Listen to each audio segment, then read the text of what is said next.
TAG TV US Canada brings you news and views from White House and State Department's press briefing. Good afternoon. In the 2 weeks since President Trump nominated Judge Kavanaugh, he has met with 23 senators. Unfortunately, all of them are Republicans. That's because Senator Schumer is encouraging his members to not even meet with the judge. For members of the opposing party to demand answers to questions and yet refuse to even meet with a qualified Supreme Court nominee is unprecedented. Senator Schumer should stop these political games and meet with Judge Kavanaugh. We welcome Senate Democrats who take their constitutional duty of advise and consent seriously. Judge Kavanaugh stands ready to meet with members of both parties. As you know, here in a few minutes, the President will be participating in an event, and we're excited to hold the 2018 Made in America Product Showcase here at the White House. The President is committed to policies that ensure more products are made in America. Today we will see items like snowboards made by Never Summer Industries in Colorado, campers made by the Newmore Corporation in Indiana, an F-150 truck made by the Ford Motor Company in Michigan, and baseball bats made by BWP Bats in Pennsylvania. And a personal favorite, Ranger boats from Flippin, Arkansas is also here. The President celebrates every state's effort and commitment to American-made products, and he is honored to have these companies here today. And we look forward to having you all join us at that event here shortly. And with that, we'll hurry and jump into questions. Kevin. Sarah, thanks. Is the President considering the Republican House intel request to declassify key sections of the records with respect to that FISA document release? And will he do that declassification before the House goes into recess at the end? The President has purposefully remained uninvolved in this process. He said repeatedly that he wants the Department of Justice to be fully transparent with these requests from Congress, and he's going to continue at this point to remain uninvolved. However, he sees more and more every single day that this is proving further and further to be a total witch hunt, particularly because it was based on a false and unverified and discredited dossier. Steve? Yeah. Sir, we saw the President's tweet on Iran last night. What prompted him to use such strong language on them? The President's been, I think, pretty strong since day one in his language towards Iran. He was responding to comments made from them, and he's going to continue to focus on the safety and security of American people. What would it take to have direct negotiations between the President and President Rouhani? I'm not going to get into specifics and certainly not negotiate with the press. That would be a determination that the President would make on what that looks like. But the ultimate goal and the focus of the President is making sure that we keep nuclear weapons out of their hands and that we focus on the protection of Americans. Sarah, the President tweeted yesterday that Russia's election interference was all a big hoax. Those are the words he used. But last week he said he had full faith in the U.S. intelligence agencies. So does he believe the interference was a big hoax, or does he have faith in the intelligence agencies that have concluded definitively the other way, that Russia did in fact? As the President has said many times and stated it over and over again, as have I, and a number of other administration officials, we maintain that Russia interfered in the elections. The President, however, very much so, and has repeatedly, as again have the rest of us, that his campaign colluding in that process is a total hoax, and we still hold strong to that. The tweet suggested overall that it was a hoax, though. The President is referencing the collusion component. Once again, the President has faith in the intelligence that suggests and maintain that Russia was involved in the elections. However, it's also important that same information concludes that it had no impact on the election, and that the President, again, would like to repeat that there was no collusion. Josh? Thank you, Sarah. Sort of following up on that question, the President has very forcefully spoken out against Iran. He's very forcefully spoken out against North Korea. He has said that he will forcefully speak out against any threat to the United States. Russian election interference is a threat to our democracy. Why will he not forcefully denounce that? The President has been incredibly tough on Russia. He's brought it up directly to him in person every single time that they have met. He has put unprecedented sanctions and been extremely tough on Russia across a number of fronts, which we've addressed here many times before. Frankly, I'm not sure why that is so hard for the media to write about. We've repeated it time and time again. The policy that the President has been since day one in office, has been extremely tough on Russia, probably more so than with any other country. John? Sarah. Thank you, Sarah. Senator Rand Paul today made a strong attempt to vitiate the credibility of former CIA Director John Brennan, saying that he's, and I quote, monetizing his security clearance and that it should be removed from him. He even called on the president to do this. Will the president consider Senator Paul's suggestion and call for the removal of former Director Brennan's security clearance? Not only is the president looking to take away Brennan's security clearance, he's also looking into the clearances of Comey, Clapper, Hayden, Rice, and McCabe.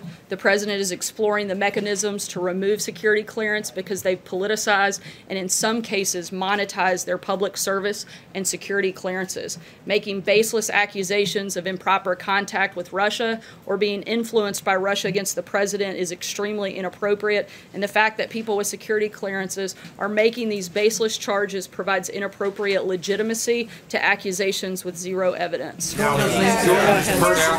Follow-up question to Steve first.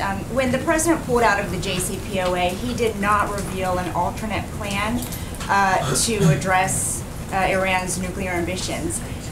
He seemed to bank on economic sanctions being enough to get them back to the table. Is that still his plan B? Look, as we have said, the president's #1 goal is to make sure Iran doesn't get a nuclear weapon.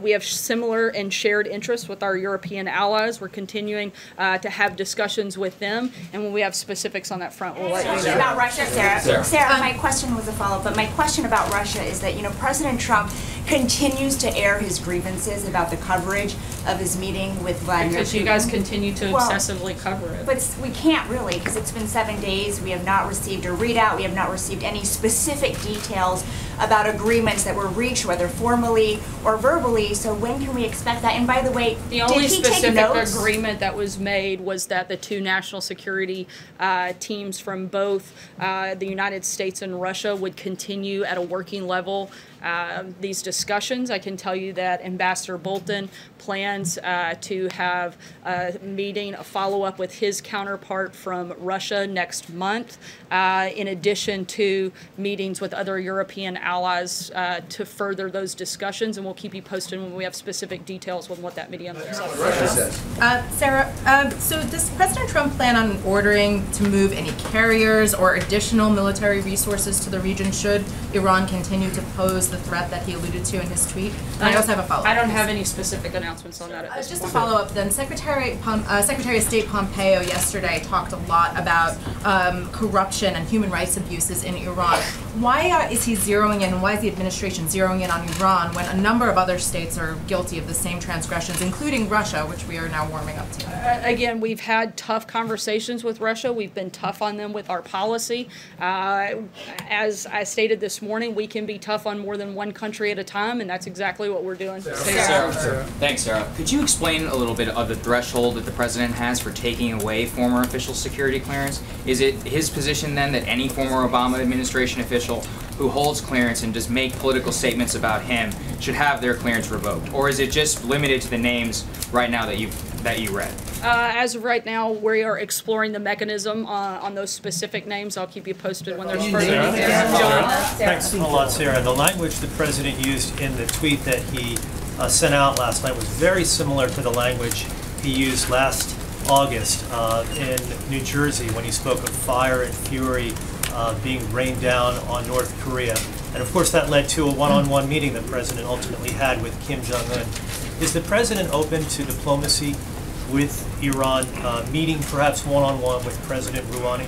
I'm not going to negotiate what the specifics that the president or the administration will be looking at. Again, our goal is to stop Iran from nuclear weapons, and we'll keep you posted as we move through that process. I asked about your statement regarding Judge Kavanaugh that you made at the very top. There's one Republican senator who says he's undecided. Well, there's a few that say there's undecided, but Rand Paul in particular says I'm honestly undecided. I'm very concerned about his position on privacy and the Fourth Amendment. Are you concerned about losing Rand Paul once this vote for Judge Kavanaugh ultimately gets to the floor? We're certainly hopeful that Senator Paul will do the right thing and vote for this very highly qualified nominee. Steve? Yes, Sarah, flipping around John's question about Iran, considering the comments that we've heard in the past day from the President's tweet, Ambassador Bolton's statement, which you put out, in Secretary Pompeo's speech last night, what is stopping this administration from just openly advocating regime change in Iran?